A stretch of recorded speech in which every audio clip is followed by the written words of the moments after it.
In today's video, we're going to be taking a look at the entire upcoming pattern where we do have some very interesting things to discuss, such as some storminess across the nation, some tropical activity that needs to be watched, some big time cooldowns both in the short range and the long range, among other things.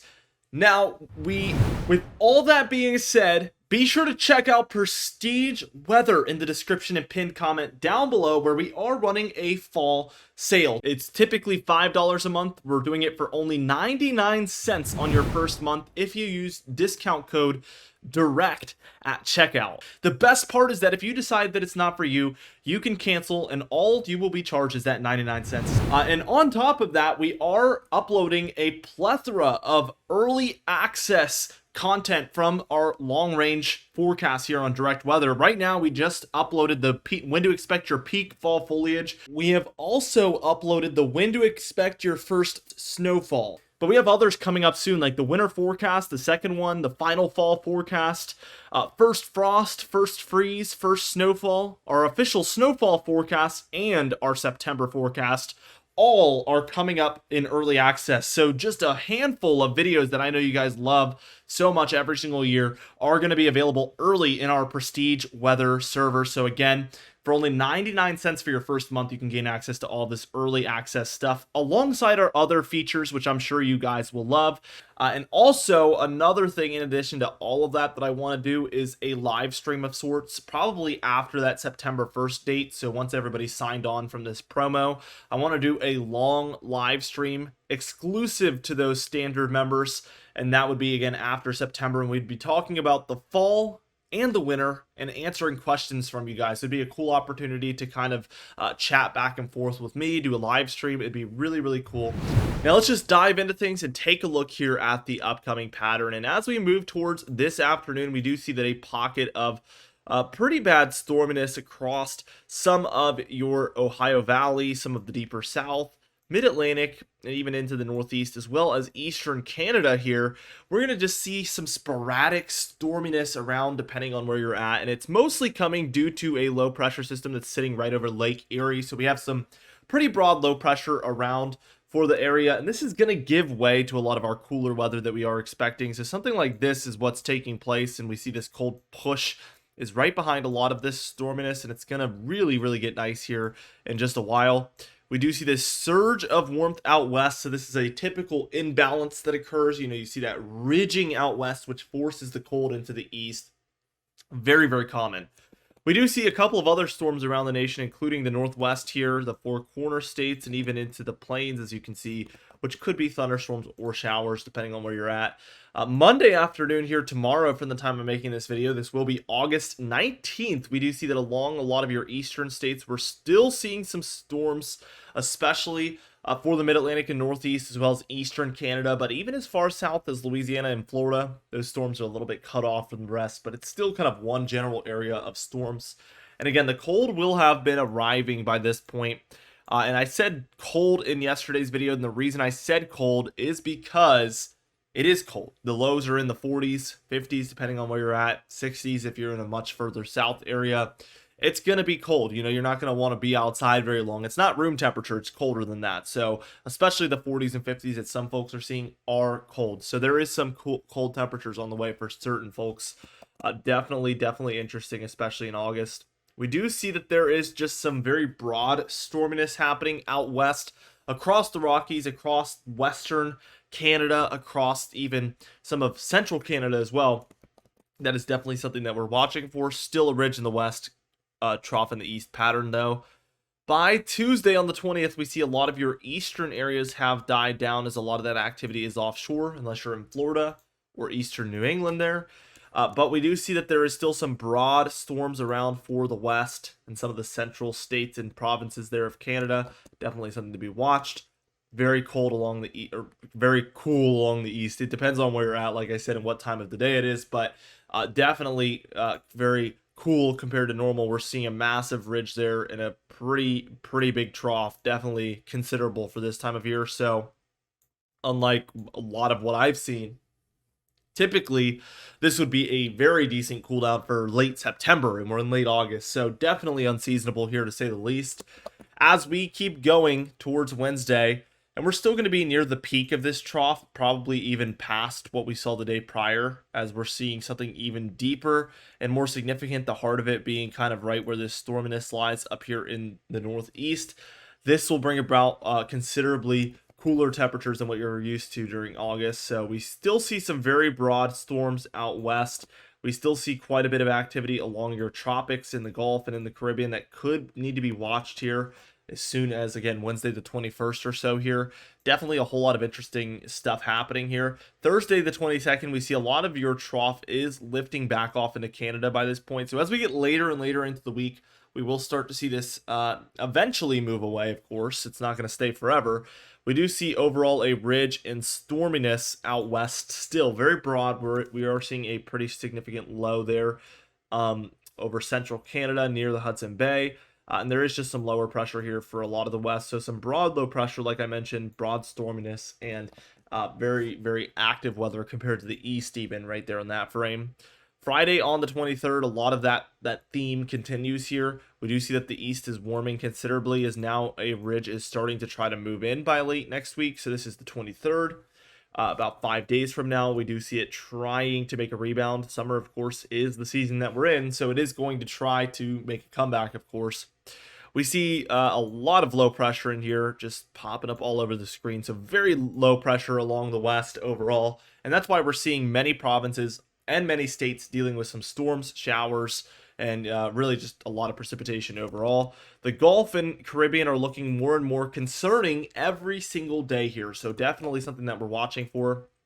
As we take this a step further towards Saturday on the 24th, we continue to monitor this situation, but this does not look good. And every single day that we see this storminess sitting over this Gulf and Caribbean area, I would say that the chance of something developing in there increases exponentially. So after multiple days, the chance is getting higher and higher.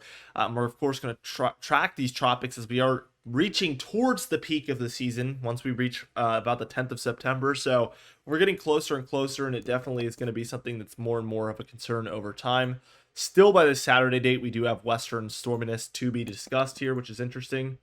Sunday on the 25th here, what we're seeing is a pretty strong low over central Canada. We do see along the Gulf and Caribbean, once again, there is a lot of storms to discuss here. Again, going to be tracking those tropics in there because of that activity. Monday on August 26th here, we see continued activity there in the Gulf and Caribbean. We see a pretty large ridge over the east, actually, so things have kind of turned around in a big way. Some storms over the upper Midwest, which is very common, especially in this type of an air mass. Severe weather would be a possibility for sure there. We see a kind of stronger overhead low as well, so perhaps a cold front here. Yeah, very concerning look right there, especially with the massive ridge out ahead of it. That is something to watch very closely. Again, that's Monday the 26th. Tuesday the 27th, a lot of that concerning activity stretches out, and it actually ends up kind of impacting a wider area, even as far south as the south central states into the Midwest and Ohio Valley, Mid-Atlantic, and even up into the Northeast. So a pretty far stretching system. Still, by this point, that tropical activity needs to be monitored. And that's the end of the model run. So really nothing beyond that is seen. Here is your AI model. And really, we see Ernesto kind of innocently move offshore of eastern Canada there. We're watching our main development area here. This is the 23rd. We see kind of a wave right here. We see also an area of concern off the southeast here, as well as some of the Gulf, with that activity that wants to just sit overhead, basically. We do see over Western Africa there, of course, another wave on the way, and that one looks quite intense. We do see just multiple threats. We see one here around the 28th, which is interesting. It's going to move kind of over Florida and off the east. That's kind of a common track, and that one wants to kind of develop. Meanwhile, we have this system trying to move in. So we have lots and lots to discuss. And by this point, I mean, concerning look, it looks like potentially a tropical low right there off the east coast, another tropical low over the eastern Caribbean, and another heading off of western Florida there. So really, really strong indications of a lot of activity in the long range. Is definitely a big time factor there. Total precipitation is underwhelming for a lot of areas here. Probably below average for most areas along the United States would be my prediction. So let's see what this looks like, but very underwhelming. Yeah, and really we're just dealing with a lot of dryness. Near normal for the Northeast, kind of the exception here, as well as Eastern Canada. Near normal for Florida as well, as they continue to see tropical thunderstorms, as there's again some potential tropical activity wanting to develop around here. There will just be tropical moisture sitting overhead, so that makes sense. And then the Pacific Northwest, usually very dry in the summer, believe it or not. Their rainy season is pretty exclusively the fall, winter, and early spring. But they are seeing a decent amount of activity here in this summertime pattern we're in. So makes sense that they're above average for this time of year. But really, a majority of areas are drier than normal. Look at this. I mean, that's a giant area dealing with some drier conditions. So for areas that are drought stricken in there, very bad news. Here is the temperature pattern again. Here is Sunday. Cool down's moving in. Monday, quite considerable. Tuesday, very, very intense here. The 20th, we see far, far, far below average temperatures throughout portions of the Great Lakes, Ohio Valley, Mid-Atlantic, Northeast, and Eastern Canada here. We will dive into the actual temperatures in just a moment, just to show you guys what we were talking about earlier, so keep that in mind. Here's Wednesday, far below average still. Thursday, a little less, so we're seeing things get a little bit more mild. Friday, really something interesting by Friday is we see a big time cool down starting out for the West, and this is likely to shift this warmth eastward. So that is exactly what I think is happening here. That's why we're seeing this cold air get kicked out. Here's Saturday, things get even more like what I just said. By Sunday, it's full blown that pattern that I was discussing. Colder out west, warmth is really prevailing in the east here. Very common pattern, makes a lot of sense here, like I mentioned.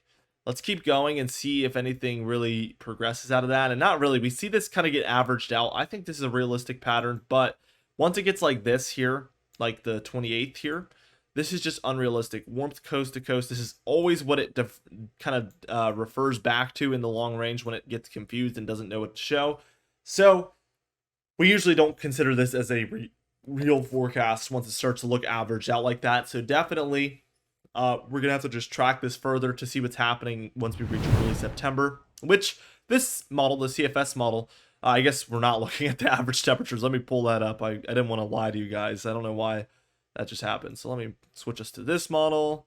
Bada bing, bada boom. Okay. Let's see. Here is, I gotta go to the east so we actually see some numbers on screen, but here's Monday afternoon. I mean, look at that. 60s and 50s for a lot of Eastern Canada and the Appalachia area there. Very, very interesting. As we keep going towards that overnight hours, look at that. Lower 50s, upper 40s like I was talking about. That is certainly cold for a lot of these areas.